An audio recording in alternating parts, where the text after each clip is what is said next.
Salut tout le monde, alors aujourd'hui petite vidéo un petit peu spéciale, j'ai reçu un message encore ce matin, un énième message de ce style que je vais vous lire tout de suite. Alors salut Avicenne, dis-moi en vrai c'est vraiment mieux après point d'interrogation, après l'externat, ou c'est juste une souffrance différente? Non, parce que je passe les ECN dans un mois et j'ai plus vraiment la flamme de la médecine et j'aurais voulu savoir si ça valait la peine. Je signe pas pour encore 3, 4 ou 5 ans de misère émotionnelle, une des 4 désespérée. Bon, désespéré c'est quand même fort. Alors je reçois pas mal de messages souvent de ce style, d'étudiants en médecine, pourtant déjà arrivés à un certain stade dans leur cursus, voilà, qui me disent qu'ils sont à bout. Et au-delà même d'avoir reçu des messages de ce style, moi j'en ai connu en vrai des gens qui étaient déjà, par exemple, en 6e année, et qui voulaient arrêter. En fait, ça se comprend facilement. Bon, en général, toi, t'arrives en médecine après le bac entre 17 et 19 ans, parce que voilà, médecin, c'est un métier qui fait rêver. Et puis, on t'a préparé en te disant que voilà, les études de médecine, c'était des études longues et difficiles. Mais basta. Au pire, on t'a dit que la première année, c'était vraiment très difficile, que c'était la plus compliquée. Et puis, c'est tout. T'arrives là en te disant que tu vas passer une année difficile, une année de sacrifice. À la limite 2, si tu la redoubles, et que voilà, après ça ira tout seul. Bon, c'est pas vraiment le cas. Bon, déjà la première année, c'est très compliqué. Pour un jeune qui a même pas 20 ans, c'est quand même une surcharge cognitive et émotionnelle très importante. Voilà, c'est l'année qui te permet quand même d'accéder au reste du cursus et te dire, voilà, je pourrais être médecin ou pas. Donc voilà, quand t'as 17-18 ans, c'est quand même une pression qui est assez conséquente. Voilà, c'est une année où déjà tu es confronté à toi-même, tu dois faire des sacrifices que tu n'as jamais fait, fournir une quantité de travail que tu n'as jamais fourni, et en plus de ça, comme si c'était pas suffisant, tu es aussi confronté aux autres. Voilà, tu dois être dans les meilleurs. Ça, c'est la petite introduction, ça commence comme ça. Bon, tu te dis, ouais, normal, hein, c'est une épreuve de la vie qu'il faut traverser pour pouvoir accéder au reste. Sauf que voilà, sans forcément s'en rendre compte, ça laisse quand même des petites traces dans ton esprit. C'est le début, je pense, d'un processus lent qui va amener certains étudiants par la suite à vouloir arrêter. Voilà, parce qu'à partir de la 4e année, j'en ai parlé dans la vidéo précédente sur l'externat, on te prépare à un concours qui aura lieu 3 ans plus tard, le CN, à la fin de la 6e année. Et dès le début de l'externat, à peine commencé, en 4e année, voilà, on te dit tout de suite,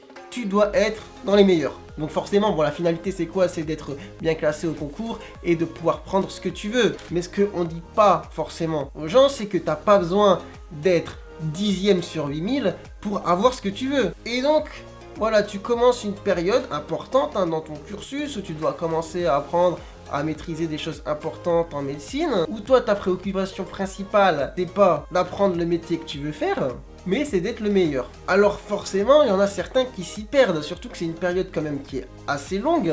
Enfin, vous direz 3 ans c'est pas très long, mais franchement quand on a déjà fait 3 ou 4 avant, voilà, c'est pas mal. C'est déjà des études compliquées, donc pour réussir à passer chaque année, il faut déjà avoir un certain niveau, fournir une certaine charge de travail, mais on t'en demande encore plus. Et le danger avec tout ça, c'est qu'au final, il y en a qui se retrouvent à être complètement dégoûtés de ce qu'ils font. Ils retrouvent plus aucun plaisir à apprendre et à exercer la médecine. Parce que c'est comme s'ils étaient dans un jeu de survie. Voilà, ils doivent tout le temps donner plus pour être dans les meilleurs, parce que c'est ce qu'on leur impose. Et vous me direz, ouais, mais bon, à un certain âge quand même, hein, tu peux faire la part des choses, hein, toi, t'as envie d'être médecin et tout ça, t'as pas besoin d'être dans les tout premiers, tu peux mettre de côté tout ça et dire, bon, je travaille pour moi et de toute manière j'arriverai à faire ce que je veux. Bah clairement c'est pas si simple que ça, hein. Je peux vous dire que ça rentre très facilement dans l'esprit, cette manière de penser, d'entrer dans le jeu de la concurrence, hein, de toujours vouloir être mieux que les autres, et sans t'en rendre compte, voilà, ça prend possession de ton âme, ton esprit, et tu rentres dans le jeu sans forcément à la base vouloir y participer, tu donnes tout, tu donnes tout, tu donnes tout, tu donnes tout, même plus que ce que tu peux,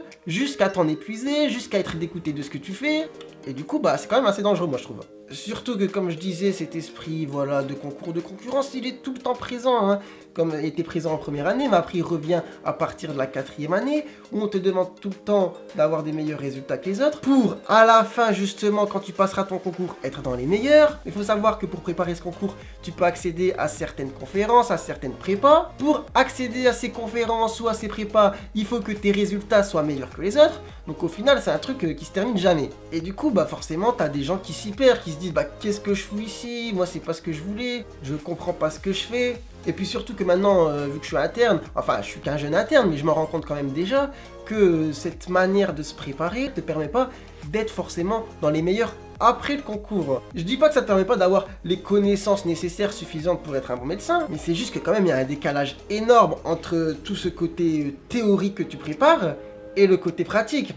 Donc voilà, tout ça pour dire qu'arrive un certain moment où t'en as certains qui sont épuisés de toute la pression qui leur est mise sur les épaules, et ils en arrivent au point où ils ont envie d'arrêter, ils ont plus envie de continuer, il y a plus la flamme, comme disait la personne qui m'a envoyé le message tout à l'heure. Et je trouve ça extrêmement dommage parce que je suis sûr que chez ces personnes, il y en a qui feraient d'excellents médecins. Alors j'ai envie de leur dire, quand vous vient l'envie d'arrêter, la première chose à faire, c'est de se souvenir de pourquoi vous avez commencé. Ça a l'air peut-être bête, mais forcément avec tout ce que j'ai décrit, toute la couille qu'il y a autour, on en oublie parfois pourquoi on est là. Et des fois, c'est bien de se faire une auto-piqûre de rappel et de se dire, voilà, je fais le point, je mets les choses à plat, j'oublie un peu tout ce qui est autour de moi, pourquoi je suis ici. Voilà, pour moi c'est une chose essentielle, en tout cas assimiler le fait que t'es pas arrivé ici par hasard, que si t'as déjà fait tout ça, c'est pour une certaine raison, que vient un moment forcément, comme j'ai dit, où voilà, t'es fatigué, tout ça, t'as plus forcément envie de continuer, mais si t'es arrivé jusque là, que t'as fait tout ça, c'est que, voilà, il y avait une raison, hein, c'est pas par hasard. Donc c'est bien de s'en rappeler. Deuxième chose, tout ce qui tourne autour, voilà, du concours, d'être le meilleur, etc.,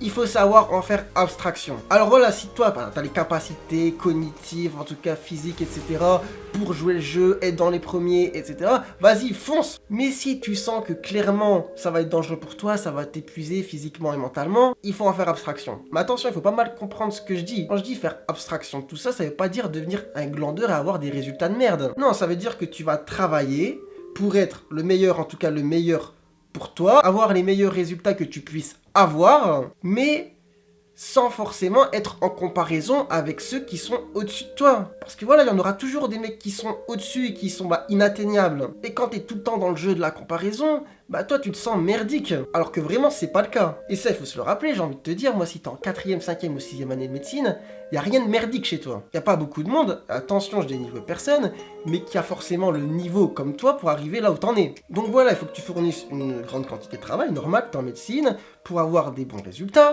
pour être un bon médecin, et puis voilà, basta, ça s'arrête là. Si t'as pas la capacité, le niveau pour concurrencer ceux qui sont meilleurs, largement meilleurs et qui seront toujours meilleurs que toi, c'est pas grave. Pourquoi chez certains c'est difficile de faire abstraction de tout ça? Parce qu'il y a tout le temps les autres. On a beaucoup, même une grande majorité, qui sont sensibles à ce que pensent les autres. Voilà, on va voir que je suis pas dans les meilleurs, que je suis dans les moyens ou que je suis en dernière partie de classement. Donc qu'est-ce qu'on va penser de moi? J'ai envie de te dire, on s'en fiche. L'important, c'est toi, ce que tu penses de toi. Après, une autre chose qui est importante à savoir, à assimiler aussi, que je sais que c'est pas facile, que c'est compliqué, mais quand vient, voilà, un moment où tu as une surcharge, que t'en peux plus, il faut arrêter de culpabiliser, à te dire, je vais arrêter de travailler et je vais faire une pause, je vais souffler. Le roseau qui plie et qui rond jamais, c'est pas toi. Hein. Nous, on est humains. En général, si tu mets trop de pression et que tu t'arrêtes jamais, au bout d'un moment, tu craques. Et en général, quand tu craques, c'est difficile de revenir un petit peu en arrière et de repartir. Donc voilà, pour éviter la catastrophe, il faut savoir souffler et faire une fois de plus abstraction de tout ça et se dire, voilà, je prends un petit peu de recul, je fais une pause.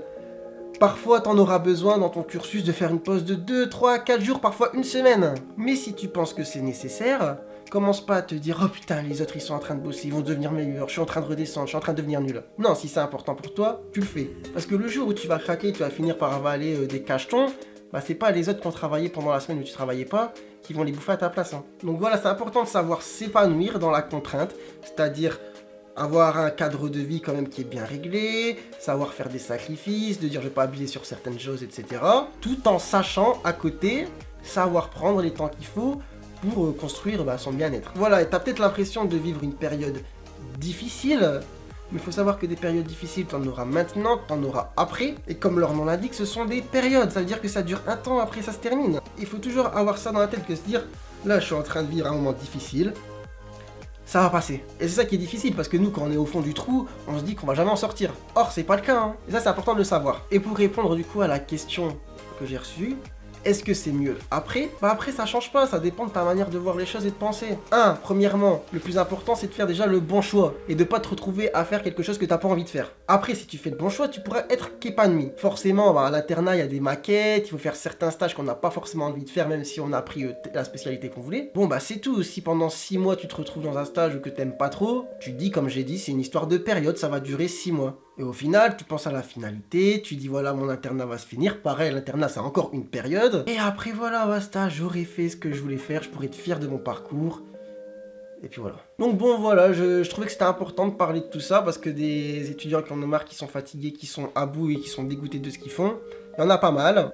Donc voilà, j'espère que cette vidéo elle servira à certains d'entre vous. Bon courage voilà à tous ceux qui sont en train de préparer des examens, des concours. Apprenez à relativiser, prenez soin de vous. Et sur ce, moi je vous dis ciao ciao, à bientôt pour de prochaines vidéos.